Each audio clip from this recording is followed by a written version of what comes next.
Hi friends, आपके YouTube channel RTCC math में स्वागत है। फ्रेंड्स, आज फिर आपके सामने हाजिर हूँ उसी तरह वीडियो लेकर जिसकी आपकी चाहत है। और हमें उम्मीद है कि आपका चाहत पूरा करेंगे, इसमें कोई शक की बात नहीं है। समझ गए। और मैं नया नया सिस्टम से आपको मैथ बताऊँगा ताकि आप आखिर नया नया सिस्टम से बताएंगे तभी तब तक हमें पसंद करेंगे ना। मतलब मेरे पढ़ाई को पसंद करेंगे, मेरे को क्या करेंगे। ठीक है, तो चलिए हम लोग चलते हैं क्वेश्चन पे, क्योंकि समय नहीं है, मेरे पास भी नहीं है और आपके पास भी नहीं है। मेरे पास समय आपके के लिए है, लेकिन आप जो है ना, मेरे लिए समय भी थोड़ा दिया कीजिए और अपने पढ़ाई पे ज़्यादा ध्यान दीजिए। ठीक है, चलिए देखते हैं। लिखा हुआ है, एक क्वेश्चन आपके सामने है। एक नियमित बहुभुज के प्रत्येक कोण 150 डिग्री का है। कह रहा है कि एक नियमित बहुभुज के प्रत्येक कोण 150 डिग्री का है, तो इसकी कितनी भुजाएं होगी। यानी इसकी आपसे भुजा पूछ रहा है। ठीक है, फिर से समझिएगा। एक नियमित बहुभुज के प्रत्येक कोण 150 डिग्री का है, तो इसकी कितनी भुजाएं होगी। हमें उम्मीद है आप क्वेश्चन को समझ रहे होंगे, देख भी रहे होंगे। चलिए हम लोग इसको बनाते हैं। तो मैं एक आपका ट्रिक बता देता हूँ, इस ट्रिक को सब दिन फॉलो कीजिएगा। इस टाइप के जो मतलब इस टाइप का जो भी क्वेश्चन होगा, ठीक है। क्या का ट्रिक है देखिएगा, 360 डिग्री बटा 180 डिग्री माइनस एक्स। ठीक है, एक्स कौन होगा आप खुद ही समझ रहे होंगे। एक्स आपका ये वाला होगा। ठीक है, ये बस इसी पे आपको क्या करना है, सॉल्व कर देना है, आपका आंसर आ जाएगा। हमें उम्मीद है आपको इस ट्रिक बहुत ही अच्छी मन भा दिया होगा। और मैं यही कहूँगा कि अगर मन भा दिया तो बाकी के सॉल्यूशन के लिए आपका होमवर्क रहेगा, क्योंकि आपका आंसर जो का इंतज़ार मुझे आपके मतलब कमेंट पे रहेगा कि आप इसका आंसर क्या देते हैं। ठीक है, और मुझे खेद है कि आप सभी से मैं कहता हूँ कि कमेंट करने की कृपा करिए, कमेंट कीजिए कि आपको कैसा लग रहा है वीडियो। और जो वीडियो से जो आपको कुछ मिल रहा है वो क्या आपके लिए कैसे मतलब महसूस हो रहा है, उसको मिलने से आप क्या फ़ायदा हो रहा है। ठीक है, उसको भी कमेंट करके बताने की कोशिश कीजिए। ठीक है, और मैं यही कहूँगा कि थोड़ा ज़्यादातर कोशिश कीजिए कि कमेंट पर ध्यान दीजिए, और शेयर तो वगैरह आपको करना खुद आपका ज़रूरी भी नहीं है, और मेरा कहना भी ज़रूरी है ताकि औरों को भी पता चले आपके माध्यम से। ठीक है, चलिए देखिए। तो ये आपको जो है इसका आंसर आपको खुद बताना है, कमेंट करके बताना है। चलिए आगे देखते हैं अगला क्वेश्चन पे। 130 रुपये की राशि में 50 पैसा, 10 पैसा और 5 पैसा।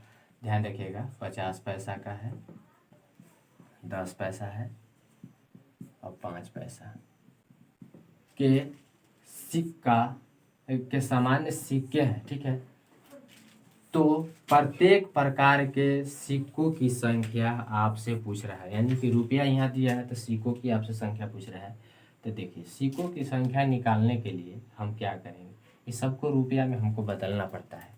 ठीक है, तो ऐसे सवाल जब भी रहेंगे ना, तो मैं आपको एक एक अच्छा सा टिप्स बताता हूँ, एक लाइन में आपका काम हो जाएगा। जब सिक्कों की संख्या आपसे पूछे ना, तो सब में 100 इस जितना देख रहे हैं ना, सब में जो है ना भाग दे देते हैं। ठीक है, मतलब कहने का है कि हम जो है इसको जो है सिक्का में डायरेक्ट हम बदल देंगे। ठीक है, तो 130 रुपया पैसे में इसको हम बदलेंगे, सिक्का में सॉरी, इसको हम पैसे में बदलेंगे तो गुने इसको पैसे में बदल देंगे, तो यानी गुने 100, यानी कि 100 पैसा बराबर 1 रुपया होता है। ध्यान से सुनिए, 100 पैसा बराबर 1 रुपया होता है, इक्वल टू बाकी जो दिया है ना उसको ऐसे ही रहने दीजिए, जितना जितना सिक्का दिया है ना उतना ही रहने दीजिए। फिर समझ में आया ना। देखिए क्या करना है, रुपया जब यहाँ दिया हुआ रहेगा, ध्यान से सुनिएगा, रुपया जब दिया हुआ रहेगा तो 100 से उसको गुना कर दीजिएगा, और बाकी जो यहाँ पैसा दिया हुआ रहेगा उसमें उसमें सब में एक्स लगा दीजिएगा। समझ गए कि 50 पैसा की कितना संख्या, सिक्कों की संख्या एक्स बताएगा। एक्स जो है सिक्कों की संख्या बताएगा, ध्यान रखिए। एक्स जो है सिक्कों की संख्या बताएगा। ठीक है। 10 पैसे सिक्कों की संख्या कितने हैं, 5 पैसे सिक्कों की संख्या कितनी है, समझ गया। चलिए 50 और 10 60 और 5 65, 65 एक्स इजिकल टू 130 गुने, गुना नहीं करते हैं डायरेक्ट छोड़ देते हैं, ठीक है, बाकी इसको नीचे ले लाते हैं एक्स, तो हमें सिक्कों की संख्या पता चल जाएगा कुल। काट देंगे, काटिए इसे, 13 पाँचे 65, 13 दहा 30 से 5 से काटिएगा तो 2 बार में, यानी सिक्कों की संख्या कुल पता चला कि 200 है। ये हुआ मेरा राइट आंसर। हमें उम्मीद है आपको बहुत अच्छी तरह से समझ में आया होगा। चलिए आगे नेक्स्ट क्वेश्चन पे चलिए। देखिए आपके सामने फिर क्वेश्चन आपके पास है, 8 वस्तु का क्रय मूल्य, देखिए 8 वस्तु का क्रय मूल्य 6 वस्तु के विक्रय मूल्य के बराबर है। यानी कहने का मतलब है 8 वस्तु जितना बेचेगा ना वो 6 वस्तु में कमा लेगा, नहीं समझे। 8 वस्तु जितना में बेचेगा ना, मतलब वो 8 वस्तु का जो क्रय मूल्य जितना वो खरीदले था वो 6 वस्तु बेच के उतना ही के बराबर कर लेगा, समझ गए। मान लीजिए कि 8 वस्तु 10 रुपये में खरीद ले होगा, तो 6वें को बेच के हमें से 10 रुपये कम के बराबर जो है ना कर लेगा, 10 रुपये कमा लेगा वो। और 2 को वस्तु उसके पास ज़्यादा रहेगा तो उसका वो लाभ होगा, समझ रहे होंगे आप। चलिए देखिए तो 8 वस्तु, देखिए ध्यान रखिएगा, वस्तु वस्तु दोनों जगह सेमी अति होना चाहिए, बातें जो दोनों जगह का है वस्तु वस्तु है तो वस्तु वस्तु ही होना चाहिए, ये नहीं कि चेंज होना चाहिए। ऐसा होने पर सवाल जो है ऐसे नहीं बनेंगे। चलिए -6 बराबर कितना अधिक है तो 2। अब हमसे कह रहा है लाभ प्रतिशत निकालिए, तो इस तरह के क्वेश्चन को लाभ प्रतिशत हम कैसे निकालेंगे, चलिए देखते हैं। तो लाभ प्रतिशत यानी कि 2 वस्तु ज़्यादा लाभ हो रहा है इसको, तो लाभ प्रतिशत गुण, देखिए 100 बटा कितना लाभ जब हो रहा है तो छोटके वस्तुओं पर न लाभ हो रहा होगा अधिक।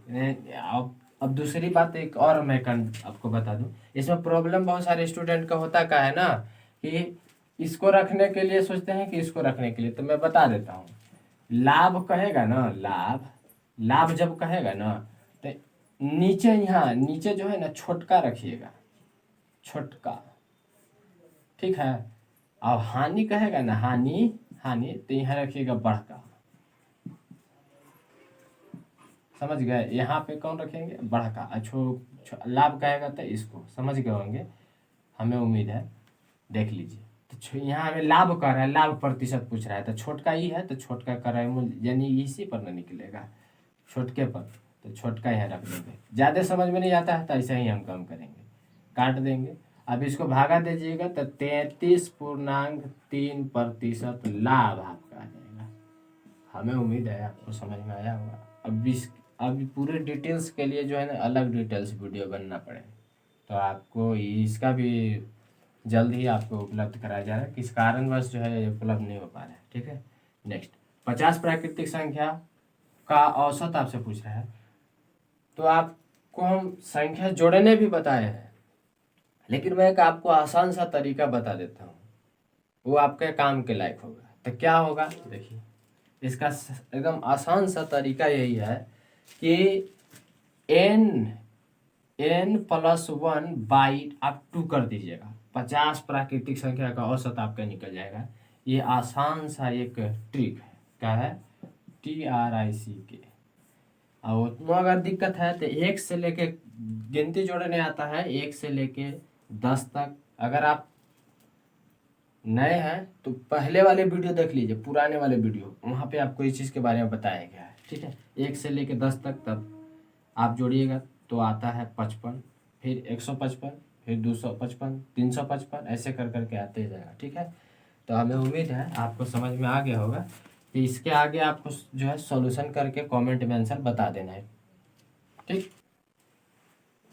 चलिए देखिए आपके पास फिर आगे वाला क्वेश्चन आ गया, कह रहा है कि 0.1 इंटू 0.1 इंटू 0.001 इंटू 0.1 आपसे पूछ रहा है। तो आपको तो देखने के बाद लगा होगा बहुत विशाल है, बहुत आसान है, विशाल नहीं है। देखिए कैसे हो,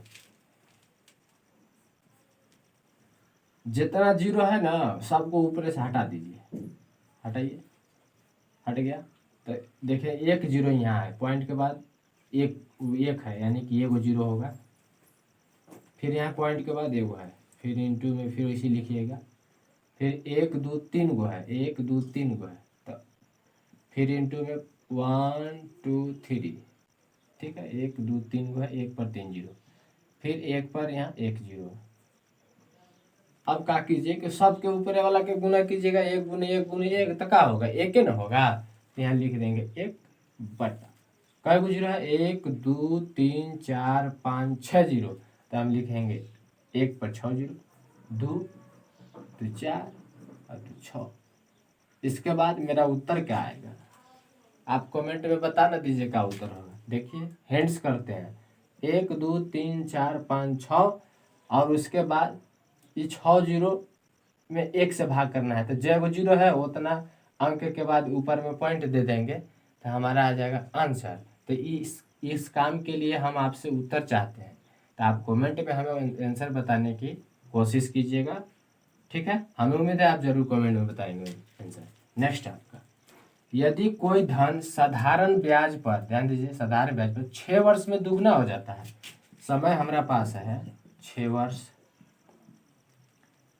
स्वयं के दुगना हो जाता है, यानी कि दुगुना हो जाएगा, दो गुना, ठीक है,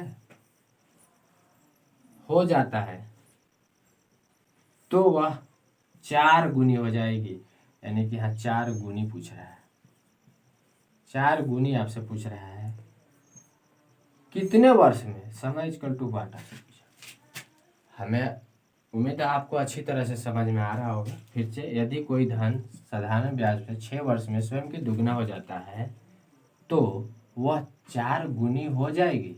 तो देखिए इसके लिए मैं आपको शॉर्ट सा ट्रिक ट्रिक बताता हूँ। इस सवाल जो कभी भी याद रखिएगा, हर एक एनटीपीसी एग्जाम में पूछ रहा है, ठीक है, बार बार पूछा जा रहा है, तो आपके लिए एक आसान सा तरीका है, ये जो b-1 बटा a-1 इंटू वर्ष, एकदम फेल नहीं होगा, इसकी पूरी गारंटी है, फेल नहीं होगा, एकदम गारंटी है, आना ही आना है इस पे। आखिर b किसको मानेंगे, तो देखिए जो लास्ट में दिया हुआ रहता है ना, यानी ये 4 गुनी लिखल है ना, इसको b मानेंगे, तो b बराबर हम 4 गुनी लिखेंगे यहाँ। अब a बराबर क्या होगा, तो a बराबर पहला वाला ये, तो ये वाला, यानी कि 2 गुनी, 2 गुनी, समझ गए, पहला वाला वर्ष, तो वर्ष तक करने तो दिल है, यहाँ देखिए समय दिया हुआ है, तो बाकी आप समझिएगा होंगे क्या करना है। तो इसका भी आंसर कमेंटे में दे देते हैं, लेकिन बढ़िया है कि हम आपको बता देते हैं, ठीक है। तो b 4 गुनी, तो 4 माइनस 1 बटा a कितना है 2 माइनस 1 इंटू वर्ष कितना है 6 साल। आगे सोल्व कीजिएगा तो 3 बटा 1 गुने 6 बराबर 18 वर्ष। हमें उम्मीद है आपको समझ में आ गया होगा, और मैं चाहता हूं कि आप भी अपने बच्चे बनाकर कमेंट में आंसर दें, और मैं यही कहूं कि आप थोड़ा अगर चैनल पर नए हैं या पुराने हैं सब्सक्राइब कर दीजिए, शेयर कर दीजिए, ताकि औरों को पता चले। और किसी प्रकार का वीडियो अगर दिक्कत हो तो सॉरी, थैंक यू।